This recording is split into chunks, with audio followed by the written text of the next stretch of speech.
வணக்கம் மொத்தம். Social media influencer, அதாவது இன்ஸ்டா இன்ஃப்ளூயன்சர், யூடியூப் வந்து இன்ஃப்ளூயன்சர், ஓப்பனா சொன்னா காசு வாங்கிட்டு டிவிக்கு வந்து பிரச்சாரம் பண்ண சில இன்ஸ்டா இன்ஃப்ளூயன்சர் பார்த்தனா இன்னைக்கு வந்து சோஷியல் மீடியா வந்து கதற ஆரம்பிக்கிறாங்க.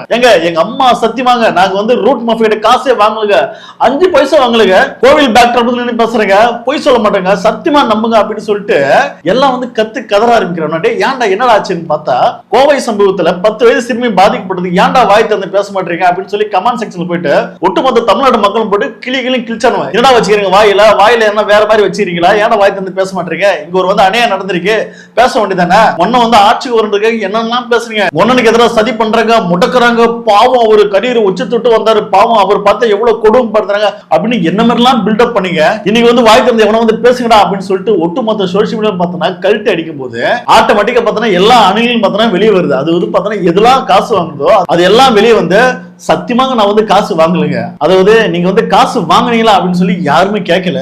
இவங்களே வந்து பார்த்தா உளறானுவா, சத்தியமா நான் வந்து ரூட் மாஃபியா காசு வாங்கலைங்க.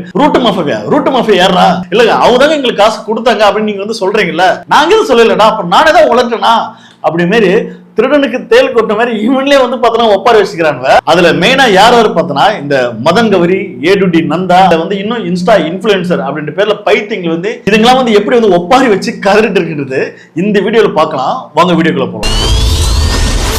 கதறி ஒப்பாரி வச்சதுல முதல் ஆளா நம்ம வந்து யாரை பார்க்க போனா நம்ம மதன் கௌரி. அதாவது தமிழ்நாட்டுல வந்து எந்த ஆட்சியில எந்த பிரச்சனை இருந்தாலும் முதல் ஆளா வந்து வீடியோ போடல. ஏன்னா அவர் தினமும் ஒரு கண்டென்ட் போடக்கூடிய ஒரு ஆள், ஏன்னா அவருக்கு அதுதான் வேலையை. ஆனா கோவை சம்பவத்தை பத்தி பார்த்தோன்னா ஒரு வாரத்துக்கு மேல ஆயும் தலைவர் வந்து வாயே திறக்காம மூடிட்டு இருந்தாப்புல. காரணம் என்னன்னா, இது எங்க அண்ணா ஆச்சு, எங்க அண்ணா ஆச்சுல வந்து தப்பா நடந்தாலும் நாங்க சொல்ல மாட்டோம் அப்படின்ற மாதிரி வந்து இவங்க வந்து எல்லா வாயும் வந்து மூடிட்டு இருந்தாங்க. அதுல அடிச்சடியில, அது மாரிதாஸ் போன்ற நிறைய வந்து யூடியூப்ல பார்த்தோன்னா அடிச்சடியில பார்த்தோன்னா இப்போ வந்து கதைக்கு வந்து வீடியோ போறோம்னா முதல்ல அந்த வீடியோ பார்த்துறோம், அப்புறம் பேசுவோம். டிஸ்க்ளைமர் ஒரு சின்ன கிளாரிபிகேஷன் நான் சொல்லணும்னு நினைக்கிறேன். முந்தா நாள் வந்து இந்த பிரச்சனை நடந்திருக்கு. முந்தா நாள் அந்த பொண்ணு காணாம போயிருக்காங்க. நேத்திக்கு வந்து போலீஸ் வந்து அந்த பொண்ணு இறந்து கண்டுபிடிக்கப்பட்டிருக்காங்கிறத சொல்றாங்க. நேத்திக்கு நைட்டு ப்ரொடெஸ்ட் நடக்குது. நேத்திக்கு நைட் வீடியோ எல்லாம் போஸ்ட் பண்ணி முடிச்சதுக்கு அப்புறம் அடுத்த வீடியோ இன்னைக்கு தான் போஸ்ட் பண்ண முடியும். பேசுவேன். இது மட்டும் இல்ல, எந்த பிரச்சனை மக்களுக்கு வந்தாலும் அது ஒரு பேசு பொருளா மாத்தணும்னாலோ இல்ல இருக்குது அதுக்கு ஒரு தெளிவான எக்ஸ்பிளனேஷன் தேவைனால என்னைக்குமே அந்த கண்டென்ட்டை நான் போஸ்ட் பண்ணுவேங்கிற ஒரு அஷூரன்ஸ் நான் உங்ககிட்ட கொடுக்குறேன். நான் என்னைக்குமே ஒரு கட்சி தாங்க, எனக்கு பிடிச்சவங்க எல்லா கட்சியிலும் இருக்காங்க, ஃப்ரெண்ட்ஸ் இருக்காங்க, எல்லாருமே இருக்காங்க. நான் என்னைக்குமே ஒரு கட்சி தான், மக்களோட பக்கம். பிரச்சனை இருந்துச்சுன்னா அதை நான் பேசுவேன். 3 கவர்மெண்ட் நான் பேசுறப்ப இருந்திருக்கு. ஏடிஎம்கேல இருந்த பிரச்சனையை பேசியிருக்கேன், டிஎம்கேல இருந்த பிரச்சனையை பேசியிருக்கேன், இப்போ டிவிகேல இருக்கிற பிரச்சனை இன்னைக்கு வீடியோல நீங்க பாப்பீங்க. Any problem happens, I will let people know what is happening. அந்த அஷூரன்ஸை எனக்கு கொடுக்கும். அதாவது எந்த கட்சி வந்து ஆட்சியில் இருந்தாலும் நான் வந்து பேசுவேன் அப்படின்றப்பல, அதுக்கப்புறம் டிவிக்கு ஆட்சியில் இருந்தாலும் நான் பேசுவேன் அப்படின்றப்பல, டிவிக்கு ஆட்சி வந்து நீங்க வந்து எப்ப பேசுனீங்க? முந்தா நாள். அது நான் முந்தா நாள் 3 நாளுக்கு அப்புறம் போட்டேன்னு சொல்ல வேண்டியதானே. வந்து முந்தா நாள்னா அப்ப 4 நாள் கழிச்சுதான் இவர் வந்து வீடியோ வந்து பொறுமையா வந்து போடுவார். என்ன காரணம்? அண்ணோட ஆட்சியில் வந்து கெட்ட பேர் ஏற்படுத்த கூடாதுங்க, அண்ணன் வந்து ஒரு வந்து நல்ல ஆட்சி கொடுக்க போறாருல, நம்ம வந்து பேசக்கூடாது. அப்ப என்ன காரணம்? அப்ப எது வந்து ஒண்ணு வந்து பேசக்கூடாதுன்னு தடுக்குதுன்னா, ரூட் மாஃபியா ஜெகதீஷ் போட்ட எலும்பு துண்டுகளை, அந்த எலும்பு துண்டு தான் பார்த்தோன்னா பேச விடாம கடிச்சு நிக்குது. நல்லா இருக்குடா அவங்க வந்து நடுநிலை நாயம். சரி, ஓகே, கோவை சம்பவத்தை பத்தி நீ வந்து பேசல. சென்னையில வந்து மின் பற்றாக்குறையில வந்து மின் தட்டுப்பாடு வந்து ஏற்படுது, மக்கள் எவ்வளவு பேர் வந்து வீடு வந்து போராட்டம் பண்றாங்க, அதை பத்தி பேச வேண்டியதானே. ஏன் பேசல? ஏன்னா இது அண்ணா ஆட்சி. அதுக்கப்புறம் பார்த்தோன்னா விஜய் அவர்கள் வந்து பதவி ஏற்று கிட்டத்தட்ட பார்த்தோன்னா இது வரைக்கும் பார்த்தோன்னா 46 கொலைகள், 20க்கும் மேற்பட்ட வந்து பாலியல் வன்புணர்வு வந்து ஏற்பட்டிருக்கு. இதை பத்தி பேச வேண்டியதுனா பேச மாட்டல. அதுக்கப்புறம் பார்த்தோன்னா சைதாப்பேட்ல இங்க ஒரு சாதிய தீண்டாமை பிரச்சனை நடந்திருக்கு. அதாவது பார்த்தோன்னா இந்த அரசு குடியிருப்பு கட்டிடம் இருக்குல்ல, ஏழை மக்களுக்காக கட்டி கொடுத்த கட்டிடம் இருக்குல்ல, அந்த கட்டிடத்துல நாங்களாம் உயர்ந்த ஜாதி, எங்களுக்கெல்லாம் வந்து ஒரு தனி பிளாக் வந்து மேல நிக்கிற பேர் எங்களுக்கு தனியா ஒதுக்கி விட்டுருங்க. இந்த Dalit, SC, schedule caste people பார்த்தோன்னா அவங்களுக்கு தனியா கொடுத்துருங்க, எங்களே அவங்க வந்து ஒன்னா மிக்ஸ் பண்ணாதீங்க அப்படின்னு சொல்லி அங்க ஒரு மிகப்பெரிய ஒரு சாதி கலவரமே ஏற்பட்டிருக்கு. அதாவது டிவிகே சார்ந்த அருள் பிரகாசம் சைதாப்பேட்டையோட எம்எல்ஏ பார்த்தோன்னா அங்க ஒரு சாதி பிரச்சனை உருவாக்கி தலித் மக்களை போட்டு அடிச்சு உடைச்சிருக்காங்க. இதை பத்தி மதன் கௌரி, ஏன் இதெல்லாம் நீ செய்தி பார்க்க மாட்டியா? ஏன் இதெல்லாம் பேச மாட்டியா? வாயில என்ன வச்சிருந்த? நல்லெலும்பு வச்சுட்டு சூப்பிட்டு இருந்தியா? பேச வேண்டியதானே. அதுக்கப்புறம் இந்த அறநிலைத்துறை இருக்குல்ல, நம்ம ரமேஷ், அதாவது பார்ப்பன வகுப்பை சார்ந்த, அதாவது பார்ப்பன ஜாதியை சார்ந்தவர் வந்து அந்த துறையில வந்து அமைச்சரா வந்து பொறுப்பு கொடுத்திருக்காங்க. தமிழ்நாடுனாவே பார்ப்பனத்தை எதிர்த்து சண்டை போட்ட ஒரு மண்ணு தானே, களமாடிய மண்ணு தானே. இங்குள்ள தமிழ்நாட்டு மக்களும் இடதுசாரி சிந்தனை உள்ள மக்களும் பார்த்தோன்னா இதை பத்தி பேசுறாங்க, கோரிக்கை வைக்கிறாங்க. ஏங்க போயும் பார்த்தோன்னா திருநங்கையிலே சாவியா, அந்த அமைச்சரை மாத்தாங்க அப்படின்னு சொல்லி ஒரு பெரும் எதிர்ப்பா இங்க வந்து நிறைய பேர் தன்னோட கருத்தை வந்து பதிவு செய்றாங்க. மதன் கௌரி இருக்கு இல்லையா, அதுக்கே வாய் திறக்காம வாயை மூடிட்டு இருந்தீங்க. இல்ல நம்ம ஒரு சங்கி அதனால வந்து இதெல்லாம் மூடிக்கலாம் அப்படின்னு பாக்குறீங்களா? இல்ல எங்க அண்ணா ஆட்சி வந்து சிறப்பா செயல்படணும் அப்படின்றதுக்காக பேசாம இருந்தீங்க. இதை பத்தி தான் நான் பேசணும். அப்ப உங்க அண்ணா ஆட்சியில் பார்த்தனா எங்க ஒரு மூலையில வந்து சாதிய ரீதியாகவும் பார்த்தனா, ஏதோ ஒரு பெண் பார்த்தனா பாலியல் ரீதியாகவும் பார்த்தனா பாதிக்கப்படுறா. இதை பத்தி வாய் திறந்து பேச மாட்டீங்களா? என்ன அப்படியே காசு வந்து அப்படியே உங்களுக்கு வந்து கண்ணை மறைக்குதா? என்னடே ஒரு வந்து அல்ப காசுக்காக மக்களுக்காக நிக்கிறன்ற பேர்ல இப்படி வந்து வாயை மூடிட்டு இருக்கீங்களே. தயவு செய்து சொல்றேன், நீங்களாம் வந்து நடுநிலை நக்குன்னு சொல்லி வந்து வெளியில வந்து தம்பட்டம் அடிக்காதீங்க. நாங்களாம் வந்து டிவிக்கு அணில்கள் அப்படின்னு சொல்லி பேரை வந்து மாத்திங்க. அடுத்து பாத்தீங்கன்னா இன்னொருத்தன் பாத்தீங்கன்னா இன்ஸ்டாவோட வந்து இன்ஃபுளுன்சரா இவனா சொல்றான், கோவில் இருக்குல்ல, கோவில் பேக் ட்ராப்ல போய் வந்து வீடியோ போடுறான். அது வந்து பாத்தீங்கன்னா ரூட் மாஃபியா கிட்ட சத்தியமா நான் வந்து காசு வாங்கலங்க அப்படின்னு சொல்லி சத்தியம் பண்ணி வீடியோ போட்டுருக்கான். சோ அது முதல்ல பார்ப்போம். டிவிகே கட்சி கிட்ட இருந்தோ ரூட்டு கிட்ட இருந்தோ நான் ஒத்த ரூபாய் வச்சும் நான் வாங்கியிருந்தேன்னா இந்த கடவுள் வந்து எனக்கு கூலி கொடுக்கணும். நான் சன்னதி முன்னாடி நான் சொல்றேன், அம்மாவோட பிரிசூல முன்னாடி நான் இதை சொல்றேன். இந்த பழியெல்லாம் என் மேல யாரு போடுறாங்க, அவங்க நோக்கம் என்ன, யாரை மேனிபுலேட் பண்ண இதெல்லாம் பண்றாங்கன்னு எனக்கு நல்லாவே தெரியும். இன்ஃபேக்ட் நான் டிவிகே கட்சிக்கு நீங்க ஓட்டு போடுங்க அப்படின்னு நான் வீடியோ போட்டதே கிடையாது. நான் அந்த கட்சிக்கு ஓட்டு போட்டுருக்கேன் மட்டும் தான் சொல்லிடுறேன். என்னுடைய ஒரு விஷயத்த நான் பப்ளிக்கா போஸ்ட் பண்ணுவேன் தவிர யாரையுமே நான் மேனிபுலேட் பண்ணல. இது மாதிரி என் மேல பழி போடுற அத்தனை பேருக்கும் நான் எந்த பதிலுமே சொல்ல மாட்டேன். அவங்க எல்லாரையுமே கடவுள் பார்த்துப்பாரு. என் மேல வந்து பழி போடுறவங்களுக்கு வந்து நான் வந்து எந்த பதிலும் சொல்ல மாட்டேன். அவங்களை வந்து கடவுள் பார்த்துப்பாங்க. பட்டையும் நாமத்தையும் போட்டு வந்தா ஓ இவங்க வந்து ரொம்ப நல்லவன் யோகியன் அப்படின்னு வந்து நம்பிடுவாங்களோ? இல்ல எதுக்கு இப்ப வந்து கோவில் பேக்ட்ராப் வந்து நீ வந்து வீடியோ போடுற நம்பணும். இப்ப நாங்க வந்து நீ காசு வாங்கல அப்படின்னு வந்து நம்பணும். ஏன்டா நீ வந்து ரூட் மாஃபியா கிட்ட காசு வாங்கினது அது உண்மைன்றது அது உன்னோட மனசாட்சிக்கு தான் தெரியும். நீ வந்து காசு வாங்கிருக்கின்றதெல்லாம் நீயே ஓடி வந்து உளர்ற, அது ஒப்பாரி வைக்கிற. சத்தியமாக நான் காசு வாங்கலங்க அப்படின்னு வந்து திருடனுக்கு வந்து தேல் கொட்ட மாதிரி வந்து நீயே வந்து ஒப்பாரி வைக்கிற. இவ்வளவு நாளா நீ வந்து விஜய் சாருக்கு வந்து சப்போர்ட் பண்ணி வீடியோ போட்டல, சார் வந்து அப்படி பண்ணாரு இப்படி பண்ணாரு தூக்கி நட்டு வச்சு கிளிப்பாரு அப்படிலாம் சொல்லி வீடியோ போட்டல. இன்னைக்கு வந்து உங்க அண்ணன் விஜய் சார் ஆட்சி வந்து இவ்வளவு தப்பு நடக்குது, அநியாயம் நடக்குது, பாலியல் தொந்தரவு பாலியல் வன்புணர்வு நடக்குது. இதை பத்தி பேசணும் இல்ல, வாய் என்ன வாடகை விட்டுருவியா? என்னன்னா இவன் ஒரு பேமெண்ட் வந்து வாங்கியிருக்கணும். அது வந்து பார்த்தோன்னா எலெக்ஷன் வர வரைக்கும் பார்த்தோன்னா நான் உங்களுக்கு வந்து மார்க்கெட் பண்றேன், எனக்கு ஒரு பேமெண்ட் செட்டில்மெண்ட் கொடுத்துருங்க, நான் அதை வாங்கிட்டு டெய்லியும் பார்த்தோன்னா ஆளுகின்ற திமுக ஆட்சி வந்து நான் கடிக்கிறேன். எலெக்ஷன் முடிஞ்சதுக்கு அப்புறம் பார்த்தோன்னா இப்ப பேச முடியுது. ஏன்னா இப்ப பேமெண்ட் எவன் தரல கொடுக்கலன்றதுக்காக இப்ப எல்லாரும் பார்த்தோன்னா நடக்கிற சம்பவத்தையும் மக்கள் பிரச்சனையும் பார்த்துட்டு கண்ணை மூடிக்கிறானு வாயை பொத்து நிக்கிறவன. அப்புறம் சொல்றான் நான் வந்து யாரையும் வந்து டிவி கேக்கு ஓட்டு போடுங்க அப்படின்னு நான் சொல்லல. எனக்கு விஜய் சார் பிடிச்சிருக்கு, நான் விஜய் சாருக்கு ஓட்டு போட போறேன், நீங்களும் விஜய்க்கு வந்து ஓட்டு போடுங்க அப்படின்னு சொல்ல வரான். அதாவது விஜய் சாருக்கு நீங்க வந்து யாரும் ஓட்டு போடாதுன்னு ஏன் அதை சொல்றே? ஓட்டு போடுறது பார்த்தனா அது ஒரு தனிப்பட்ட நபருடைய பர்சனல், அது வந்து பிரைவசி. நான் வந்து இன்னாருக்கு தான் ஓட்டு போடணும் முதல்ல வெளியே சொல்லக்கூடாதா தற்கொலைங்களா? ஆனா இவன் என்ன பண்ணான்னு தெரியுமா, வெள்ளை சட்டை காவி பேண்ட் எல்லாம் போட்டுட்டு நாங்க வந்து விஜய் சார் தான் ஓட்டு போட போறோம். தமிழக மக்களே, நான் என்னோட ஓட்டு போட்டாச்சு, நீங்க எல்லாரும் ஓட்டு போட்டீங்களா? சீக்கிரம் ஓட்டு போட்டுட்டு போட்டவங்க எல்லாம் கீழே கமெண்ட் பண்ணுங்க, அப்படிலாம் சொல்லி நீங்க வந்து வீடியோ போட்டீங்கன்னா அப்ப என்ன காரணம்னா இவன் எல்லாம் பார்த்தனா ஒட்டுமொத்த தமிழ்நாட்டு மக்களையும் பார்த்தனா ஏமாத்திக்கிறோம், அதாவது ஸ்கேம் பண்ணிக்கிறோம். அதாவது விஜய் சாருக்கு பார்த்தோன்னா அரசியலை பத்தி எந்த ஒரு அறிவே இல்லாத ஒரு ஆளா தான் இருந்தாரு. ஏன்னா கட்சி ஆரம்பிச்சு 2 வருஷம் தான். ஏன்னா தமிழ்நாட்டுல பார்த்தோன்னா இங்க பல கட்சி களத்துல வந்து மக்களுக்கு தினம் ஒரு போராட்டத்தில் வந்து நிக்கிறாங்க, ஏதோ ஒரு பிரச்சனை பத்தி சந்திக்கிறாங்க. ஆனா விஜய் சார் பார்த்தோன்னா எந்த ஒரு போராட்டத்திலையும் போய் எந்த ஒரு மக்கள் பிரச்சனைக்கு அவர் வந்து களத்துல போய் நிக்கல. 2.5 வருஷத்துல கட்சி ஆரம்பிச்சு டைரக்டா செய்ய மாட்டாரு. அப்ப இங்க வந்து மக்களுக்கு களத்துல நிக்கக்கூடிய ஆட்கள் இவங்க எல்லாம் மறந்துட்டு விஜய் சார் வந்து அவருக்கு ஒரு ஃப்ரேம் இருக்குங்க, அவர் ரொம்ப அழகானவருங்க, அவர் சினிமாவில் எவ்வளவு டான்ஸ் ஆடுவார், அவர் எவ்வளவு டேலண்டான பர்சன், அவர் வந்தா தமிழ்நாடு வந்து சுத்தமாயிடுங்க, தமிழ்நாடு வந்து ஒரு பாதுகாப்பான ஒரு மாநிலமா ஆயிடுங்க, அவர் வெரி டேலண்ட் பர்சன் அப்படின்னு சினிமா முகத்தில் உள்ள மக்களுக்கு எல்லாம் போயிட்டு சொல்லி ஏமாத்தி ஃபோர்ஜரி பண்ணி ஸ்கேம் பண்ணிக்கிறானுங்க. இவனும் சம்பாதிக்கிறதுக்காக ஒட்டுமொத்த தமிழ்நாட்டோட வாழ்க்கையை கொண்டு போயிட்டு நடுத்தரில் வந்து அடமானம் வச்ச மாதிரி தான் இப்ப இருக்கு. இதை பத்தி ஏன் சொல்றேன்னா விஜய் சார் பதவி ஏற்று பார்த்தோம்னா 1 மாசம் கூட ஆகல, இவ்வளவு பிரச்சனை நீங்களே மக்களே பாக்குற, மக்கள் வந்து கதறாங்க போராடுறாங்க. என்னங்க 15 நாள் கூட அவங்களுக்கு என்னங்க சட்டம் ஒழுங்கு, என்ன காரணம், என்னங்க பிரச்சனை? அரசியலை பத்தி ஒரு அனுபவம் தெரியல. அதாவது மு.க. ஸ்டாலின் அவர்கள் பார்த்தோன்னா பதவி ஏற்று 1 மாசத்துல பார்த்தோன்னா சிறப்பா செயல்பட்டான்னு சொல்லி மக்கள் எல்லாரும் பெரும்பான்மை மக்கள் கொண்டாடினாங்க. என்னன்னா அவருக்கு தெரியும் அவர் வந்து களத்துல வந்து நின்னுக்கிறாரு, மேயரா பணியாற்றி இருக்கிறாரு, என்ன பிரச்சனை, யாரை கான்டாக்ட் பண்ணணும், யாரை பேசணுன்றது அவருக்கு தெரியும். போன் கால்லே பேசி வந்து வேலையை முடிப்பாரு. ஆனா விஜய் சார் அவர்கள் பார்த்தோன்னா அதை பத்தி ஒண்ணுமே தெரியல. விஜய் சாரே பார்த்தோன்னா ரீல்ஸ் போட்டு பார்த்தோன்னா ஷோ பண்ணிட்டு இருக்கிறாரு. அது மட்டும் இல்லாம டிவிக்கு சார்ந்த எம்எல்ஏ நிர்வாகிகள் எவன் பார்த்தாலும் இந்த துறையில போய் ரீல்ஸ் போடணும், அதாவது மின்சார துறையில போய் ரீல்ஸ் போடணும், அதுக்கப்புறம் பார்த்தா மருத்துவத்துறையில போய் வந்து ரீல்ஸ் போடணும். அது ஒரே எம்எல்ஏ மாறி பல தொகுதியில் வந்து ரீல்ஸ் போட்டு ரீல்ஸ் முகமா அப்படி பைத்திய முகமா வந்து வாழ்ந்துட்டு இருக்கிறதால இங்க மக்கள் பிரச்சனை வந்து இவங்க கண்டுக்க மாட்டாங்க.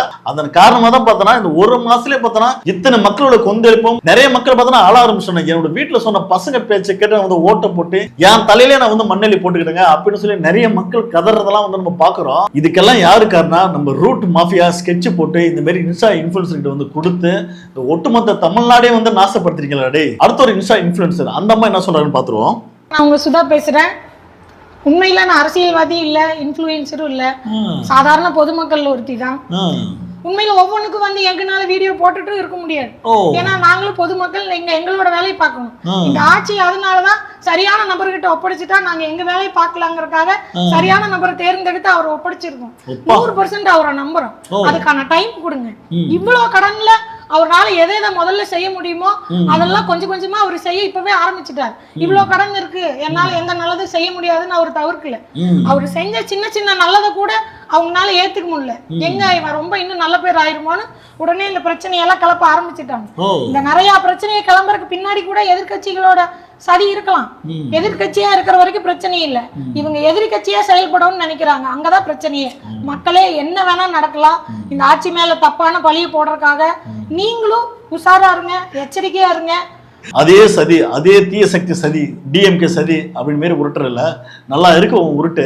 ஆமா, நீ ஒண்ணு சொன்னே, என்னது நான் வந்து ஒரு சாதாரண மனுஷி தான், நான் வந்து மக்கள்ல ஒருத்தர் தான், நான் வந்து எல்லா பிரச்சனை பத்தி நான் வந்து பேசணும் அவசியம் கிடையாது, எனக்கு பல வேலைகள் இருக்கு. என்ன பல வேலைகள்? பெரிய புடுங்குற கல்ட்டுற வேலைகள்.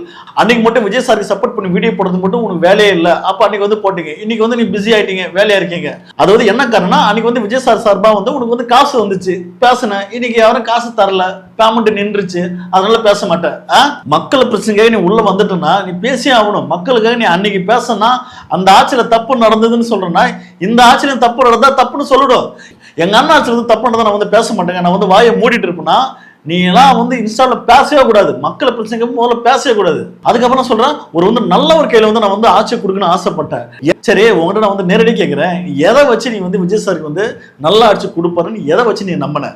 அவர் களத்துல வந்து போராட்ட களத்துல வந்து மக்களுக்காக நின்னாரா? இது நான் வரைக்கும் எதனா ஒண்ணு இருக்கா? எடுத்து காட்டு. இல்ல எதனா ஒரு மக்கள் பிரச்சனை பத்தி பேசினாரா? இல்ல கவினோட ஆணவ படைகளை பத்தி பேசினாரா? இல்ல நீட்டை எதிர்த்து வந்து எதனா பேசினாரா? இருக்கா? எடுத்து காட்டு. அப்படி இல்லைன்னா அவர் வந்து ஊழல் ஒழிக்க வந்து அவர் வந்து உத்தமர் அப்படின்னு வந்து சொல்ல வரீங்களா? விஜய் சார் வந்து ஊழல் பண்ணாருன்றது அவர் படமே பேசும். 2000 வந்து 5000 வரைக்கும் சேல் பண்ணதே பார்த்தா அதுவே மிகப்பெரிய ஊழல் தானே. விஜய் சார் பார்த்தோன்னா அவர் வாங்கின காருக்கு வந்து டாக்ஸ் கட்டல, அவர் மேல வந்து கோர்ட்டே பார்த்தோன்னா கேஸ் போட்டிருக்கு, தலையில நங்கு நங்குன்னு கொட்டிருக்கு. அப்ப ஜனநாயக ரூல்ஸ் இருக்குல்ல, அதுவே ஃபாலோ பண்ணாத ஒரு ஆள் தான் விஜய் சார். அவருக்கு நீங்க வந்து இவர் நல்லவர் சொல்லி முட்டு கொடுத்துக்கிறீங்க.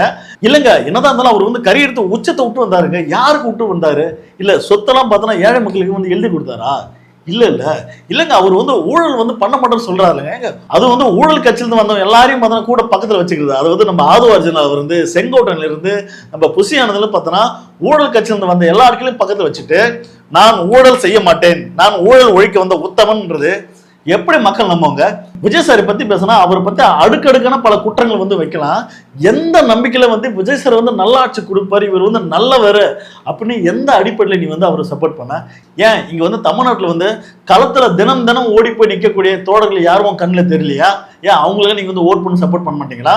இவ்வளோ கடன்ல அவரால் எதை முதல்ல செய்ய முடியுமோ அதெல்லாம் கொஞ்சம் கொஞ்சமா அவர் செய்ய இப்பவே ஆரம்பிச்சுட்டார். கஜானா காலி ஏன்டா டே, எத்தனை இடம் இதே வந்து உருட்டுவீங்க? அதாவது போன ஆட்சியில பார்த்தோன்னா திமுக ஆட்சியில பார்த்தோன்னா கஜானா காலின்னு சொல்லி வந்து பழைய ஆட்சி மேல வந்து பழிய போடவே இல்லை. இல்ல கஜானா காலின்னா இவன் என்ன நினைக்கிறான்னா, இதே வந்து கஜானா இதே வந்து இதே ஒரு லாக்கர் திறந்தா அங்க வந்து பணம் கொட்டி இருக்கும் அப்படின்னு பாக்குறாங்க. டே, ஒரு நாளைக்கு தமிழ்நாட்டோட வருமானம் வந்து பாத்திருக்கியா?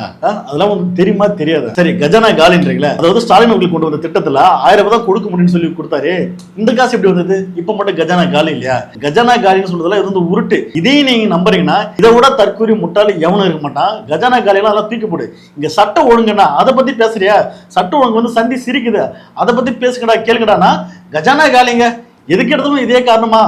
அதாவது தான் வந்து சரியா செயல்படுறான் அப்படின்றத பத்தி இவங்க வந்து பேச மாட்டாங்க. மத்தவங்க மேல பழி போட்டுதான் இவனை வந்து எஸ்கேப் ஆகிறோன்னு கடைசி என்ன சொல்லிட்டு மக்களே என்ன வேணா நடக்கலாம். இந்த ஆட்சி மேல தப்பான பழிய போடுறதுக்காக நீங்களும் உஷாரா இருங்க, எச்சரிக்கையா இருங்க. திமுக வந்து பெரும் சதி பண்ணும். மக்களே உஷாரா இருங்க. இது வந்து திமுக வந்து கெட்ட பேரை உருவாக்குறதையும் வந்து அது மிகப்பெரிய சதி பண்ணும். ஏய், இதவே எத்தனை வருஷம் தான் நீங்க ஓட்டுங்க? ஒரு காலத்துல நீங்க வந்து அதிகாரத்துல இல்ல, அப்பயும் பார்த்தா டிஎம்கே சதி, திமுக சதி. நீங்க இன்னைக்கு அதிகாரத்துல நீங்க வந்து இருக்கீங்க. இன்னைக்கு என்னடா பிரச்சனை கேட்டா இதுவும் திமுக சதின்றீங்கடா. கரண்ட் போச்சு என்னடா பிரச்சனை கேட்டா திமுக சதின்றான். டேய் நிர்வாகம் உன் கண்ட்ரோல் இருக்குடா, போய் பாருங்கடா என்ன பிரச்சனை போய் பாடுறானா. இல்ல இது வந்து திமுக சதின்றான். பாலியல் வன்புணர்வு நடக்குது, நிறைய பெண் குழந்தைங்க பாதிக்கப்படுது, என்னடா பிரச்சனை, சட்டம் ஒழுங்கு என்னடா ஆச்சு அப்படின்னு கேள்வி கேட்டா இல்லங்க இதுக்கும் திமுக சதி அப்படின்னு சொல்லி ஒப்பர வச்சுக்கிறான். டேய் இங்க பார்த்தா தமிழ்நாட்டு மக்களை பார்த்தா அவங்க எல்லாம் எப்படா தெரியுது. டேய் ஒருபடியா மக்கள் களத்துல வந்து நிஜமா வந்து நில்லுங்கடா, உழைங்கடா, உழைச்சா போதும்டா, மக்கள் கண்டிப்பா சப்போர்ட் பண்ணாங்க. அதை விட்டுட்டு வந்து அடுத்த மாலை பழி போட்டு உன் தப்ப மறைக்கிறதுக்காக எத்தனை நாளைக்கு தானே இப்படி வந்து டிராமா போட்டுருப்பீங்க. மக்கள் பாக்குறாங்க, மக்களுக்கு தெரிஞ்சு போச்சு. இதுக்கெல்லாம் பார்த்தோன்னா சினிமா மோகத்துல, சினிமா பைத்தியங்கள், ரீல்ஸ் மோகத்துல வாழக்கூடிய சில பைத்தியங்க இதெல்லாம் வந்து அப்படிதான் இருக்குன்னு சொல்லி மக்கள் இன்னைக்கு வந்து தெரிஞ்சுக்கிட்டாங்க. அடுத்து ஒரு இன்ஸ்டா இன்ஃபுளுசர் இந்த அப்பா இருக்காங்களே, ஐயோ முதல்ல வீடியோ பார்ப்போம். என் வீட்டுல எல்லாம் பக்கா டிஎம்கே காரங்க, எல்லாமே அவங்க ஒரு பொறுப்புல இருக்கக்கூடிய போஸ்டிங்ல இருக்கக்கூடிய ஆளுங்க தான். என்ன எனக்கு வந்து இந்த கட்சிக்கு பேசணும் அந்த கட்சிக்கு பேசணும்லாம் கிடையாது. தப்பு எங்க இருக்கோ நான் அதை கேட்கறேன். இந்த அக்கா பாருங்க, எங்க வீட்டுல பார்த்தா டிஎம்கே கட்சிக்கு நிறைய பேர் வந்து இருக்காங்க. எனக்கு வந்து பார்த்தோன்னா இந்த கட்சிக்கு அந்த கட்சியெல்லாம் பேச மாட்டேன், தப்பு எங்க இருந்தாலும் பேசுவேன். ஏமா கோவை சம்பவத்துல இந்த தற்கொலை எப்படி நம்ம வதந்தி கிளப்பி விட்டுச்சு. அதாவது குற்றமான அந்த குற்றவாளி இருக்கான் தெரியுமா, அவன் வந்து திமுக தொண்டனா, தீவிர கருணாநிதி தொண்டனா. அது வந்து ஏஐல பண்ணிருக்கணும், அப்படியே சிம்பிளா தெரியுது. காவல்துறை வந்து அவனை வந்து வண்டியில வச்சு போட்டோ எடுத்துக்கிறாங்க. அந்த போட்டோ வச்சு இந்த நாய்க்கு வந்து ஏஐல வந்து செட் பண்ணி அதே காஸ்டியூம் அதே கலர்ல பார்த்தோன்னா சட்டை போட்டுக்கிறான். இந்த ஒரு நாய் தெரிஞ்சு, அதாவது ரூட் மாஃபை கொடுத்த அசைன்மெண்ட் அது வந்து அப்படியே எடுத்துட்டு வந்து பார்த்து, உதயநிதி சார் சூப்பர் சார், உங்களோட கட்சி தொண்டனை வச்சு நீங்க வந்து பாத்தியா விஜய் சார் தப்பான ஆட்சி வந்து பேரை கொண்டு வரீங்கல்ல அப்படின்னு இந்த தற்கொலை வந்து வதந்தி கிளப்பி விட்டுச்சு. அதனாலே பார்த்தோன்னா நிறைய அணில் குஞ்சு பார்த்தோன்னா ஆமா இவன் வந்து திமுக காரன் அப்படின்னு சொல்லிட்டு சட்டம் ஒழுங்கு இவங்க வந்து சந்தி சிரிக்கிறா அதை பத்தி பேசுகிறான்னா ஏல மாஃபிங் பண்ணி இவன் திமுக காரன், இவன் தான் தப்பு பண்ணா அப்படின்னு சொல்லி இந்த நாய்ங்க பண்ண அட்ராசிட்டி இருக்கு. இந்த பொண்ணு மேல வந்து கேஸ் கொடுத்திருக்காங்க, ஃபைல் பண்ணிருக்காங்க. இன்னும் கூட சீரியல் இது வந்து தூக்கி உள்ள வச்சிருவாங்க. ஏன்னா அந்த மாரி வாயை திறந்தவே போய் எது நடந்தாலும் பார்த்தோன்னா திமுக காரன், எது நடந்தாலும் பார்த்தோன்னா டிஎம்கே. டேய் யாரா நீங்க? அது மட்டும் இல்லாம இந்த ரூட் மாஃபியா ஜெகதீஷ் சொன்னதால அந்த பாதிக்கப்பட்ட அந்த சிறுமியோட அம்மா இருக்காங்களா, அந்த அம்மாவை தப்பா பார்த்தோன்னா இந்த தற்கொலை நாய் வந்து பேச ஆரம்பிச்சிட்டா. அந்த அம்மா ஒரு குடிகாரி, அந்த அம்மா பார்த்தோன்னா அவனோட வந்து கள்ள ஊற வச்சிருந்தா. அதனாலதான் வந்து வீட்டுல வந்து சரக்கு வச்சுட்டு 2 பேர் படுத்துட்டு இருந்தாங்க. அதுக்கப்புறம் அவன் பொண்ணை கொண்டு இப்படி வந்து நாசப்படுத்தினா. என்னன்னா சட்டம் ஒழுங்கு நல்லாதாம இருக்கு, அந்த அம்மா சரியில்லம்மா, அதனாலதான் தப்பு நடந்துச்சு அப்படின்ற மாரி ஒரு நரேட்டிவ் வந்து செட் பண்ணானுவ. இதுக்கெல்லாம் வந்து முழுக்க யாருன்னா இந்த இன்ஸ்டா இன்ஃபுளுசர். டேய் கேவலம் பணத்துக்காக ஒட்டுமொத்த தமிழ்நாட்டையும் வந்து சீரழிக்க வந்து பிளான் பண்றீங்க.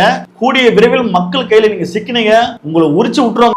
வீடியோ இறுதியா இந்த வீடியோ வந்து நம்ம கம்பல்சரி பார்த்தோம்னா, இவர் யாருன்னா டிவிகேவுடைய எம்எல்ஏ, அதாவது போக்குவரத்து துறை வந்து அவர் தான் பாக்குறாரு நினைக்கிறேன். கிளாம்பாக்கம் பஸ் ஸ்டாண்ட்ல பஸ் வரல யாருன்னு சொல்லி வந்து கேள்வி கேட்கறாங்க. அதுக்கு அவர் ஒரு பதில் சொல்றாரு. அந்த வீடியோ கொஞ்சம் பாருங்களா.